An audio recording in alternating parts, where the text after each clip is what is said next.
All right, so we got our exposures for scale and space. We take a lot of shots. Not all of them are going to work out because it's really hard to tell in your viewfinder what's working and what's not. Let me kind of go through the basic problems we have with them. So first, the first thing we want to be able to do, which we should be able to do no matter what our camera is line up the shot in a way that gives an illusion. So I actually like this shot because it lines it up so that it really does feel like this robot is standing in the quad. Right? That horizon, that lighting, all of that matches. The issue with this shot is it makes it look like it's a portrait of him so that maybe he's the size of a regular student because the background is so blurry. And so it's that kind of classic forced perspective of a portrait. So then the natural thing to try to do is to try to get this same shot but get everything in equal focus. And to do that, you take your aperture and you stop it down. So there's only direct light going into your sensor so you don't get any out of focus light signatures. But in order to do that and get them both in focus, first of all, I had to zoom out. Because when I zoomed in to make him even taller and bigger, that forces the difference in the focal depths even more. And of course, you need to have the object far enough away from your camera lens so that you can get it in the same depth of field as your background. So for my camera, having it within 8 feet or so of the lens forces it into kind of a macro view where either it's in focus, like it is here, but nothing else is in focus. And so when I zoom out, it's very hard to make them match unless I force the aperture really low, and that gives me a less balanced exposure. So you see, in order for there to be enough light to get the exposure without the shutter speed being so long that it would be shaky from me hand holding it, I had to force the ISO up, and you can see how grainy it gets. But sure enough, everything's in focus here. So actually, of those shots, all these experiments, I have to choose what is the most believable kind of manipulation of scale and space. And I actually have to go with this one. It feels like the most resolved photo, and it's playing with scale and space, even though the focus isn't matching like it is here. So that's going to be the first one I choose.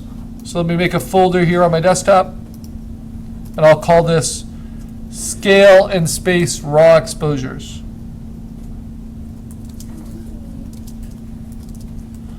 Now this has a lot to do with your lens and the lighting conditions on the day.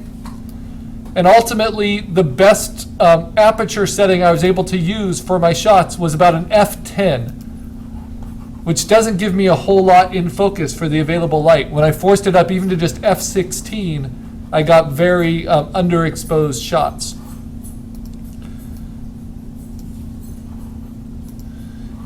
Now, some other shots I thought were kind of interesting, playing with scale and space, making this clock tower seem so much bigger by pairing it with the tiny helicopter, right? So it plays with your perceptions a little bit. It looks more like it's the Washington Monument or something instead of just our clock tower. But then I actually like this one. This plays more to the strengths of my camera. And this makes the helicopter look big simply because of its detail and its position in the composition and how it's overlapping something in the far distance and how there's no kind of telltale markers to what its size really is. So I think that's a fairly fun perceptual shift of scale and space. There's just so many different ways we can approach that. So I'm going to put that one into my best raw exposures. Then some of these others, looking at the green, I thought this kind of David and Goliath setup was pretty good. I wish the focus was better. But that setup, and this is the problem with shooting with digital cameras. You know, we look at our viewfinder and we're doing manual focus and we think it looks good. But then when we see it on the computer, the focus doesn't quite match up, and that's true here.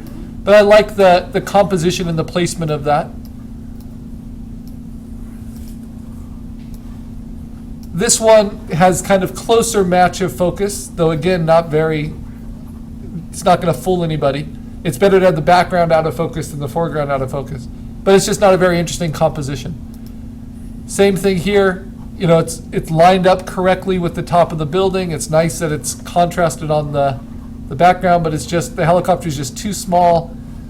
I had to zoom in too much and had it too close to the lens in order to get that good focus. So I think of all these different trials, these would be the three that I work with.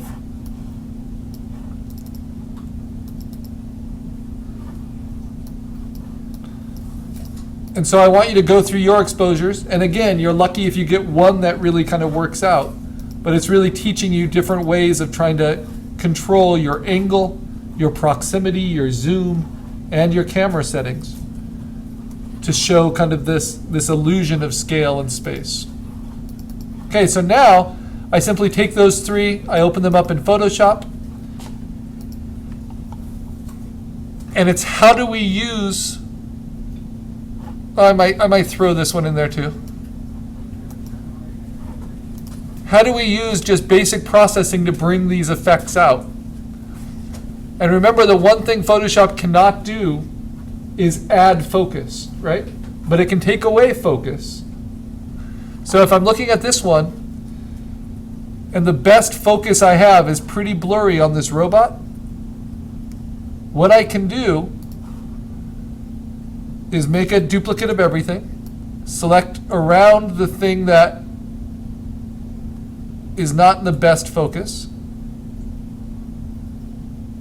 softly, and that includes all this brick. I'm just doing this pretty loosely.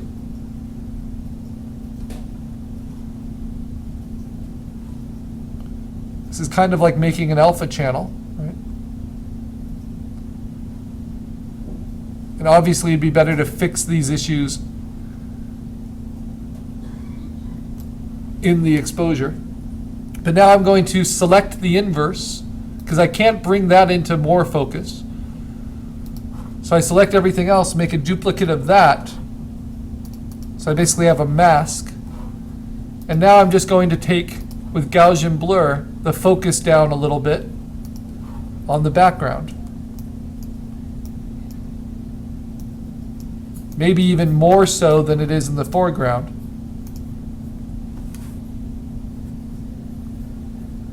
If I do it too much more so like that, it actually makes it look like what it really was. So I just have to kind of even out their focus by blurring it just a little bit in the background.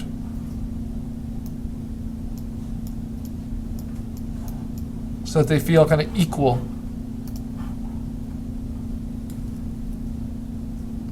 All right. Then, how can I make the composition stronger? Well, I will merge them all by saying merge visible while holding down Option, so I get that combined all as one frame. And then I can use transform on that, and I can do this kind of cheater's crop, where I'm still, everyone has to keep the same native format of your camera. But that way I can really play with these space manipulations.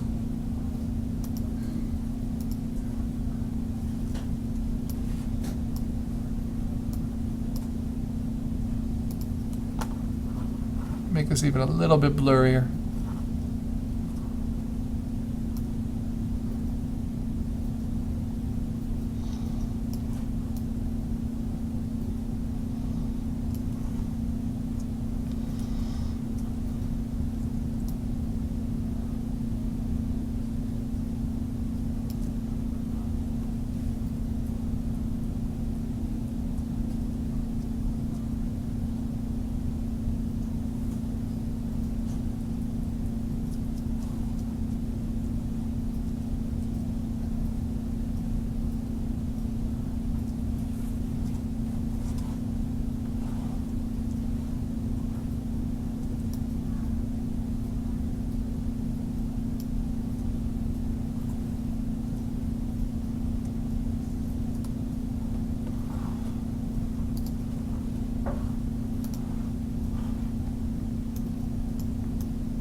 I want them to feel like they're treated in the same focus.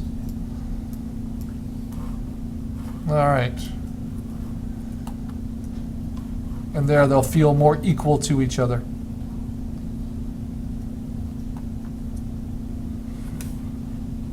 Now, in terms of processing it just in the ordinary way, once you feel like you've maximized your illusion, then you just use adjustment layers.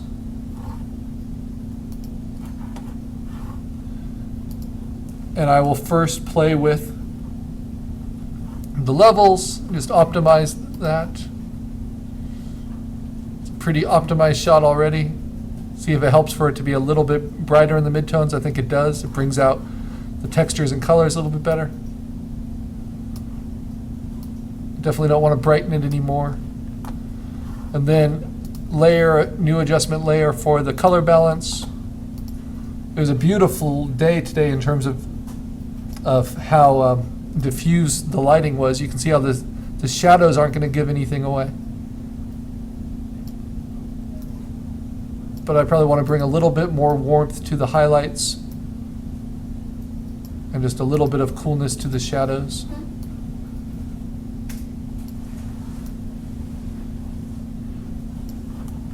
And that can help that perception as well.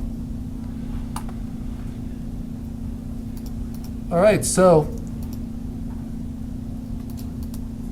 from this raw exposure, we just try to optimize it as best we can without changing the physical format. This would be my process shot, so I'll call this, well, let's first save it while I'm working on it. So I'll call it Carl Assignment 9, or is this Assignment 8? Assignment 8, I thought so. Okay, yes, Assignment 8, and this is, I'll call it Space. Is it 9? Let me show you how organized I am. I have them all in here. Yes, Assignment 9. Assignment 8. Ridiculous. All right. Yeah. So Assignment 9, Scale and Space, this is going to be first exposure, so I'll just call it 1 as a PSD, and I'll call this processed. But then when I save it as a JPEG to put into PhotoBucket, because this has both the raw exposure on the bottom and then all the processing decisions. For PhotoBucket, I'm simply going to call it Carl Assignment 9. I'll just probably call it Carl Space for scale and space 1B as a JPEG. Copy that, put it onto the desktop, and then show the raw exposure, and I save that as a JPEG, and that's 1A. Keep this little tutorial short and sweet. So we're doing a mini portfolio of 3 scale and space manipulations, and these are the JPEGs that you would put up. The raw exposure, and then the processed exposure that just makes that illusion just a little bit stronger. All right.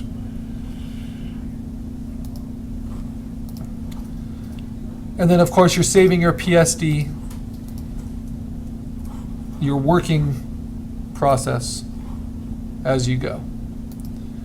Okay, the next one, this plays more to the strengths of my camera and being able to make things that are small look large when shot at the right angle. And so all this really might need, I can optimize the composition a little bit, maybe by scaling it, shifting it over.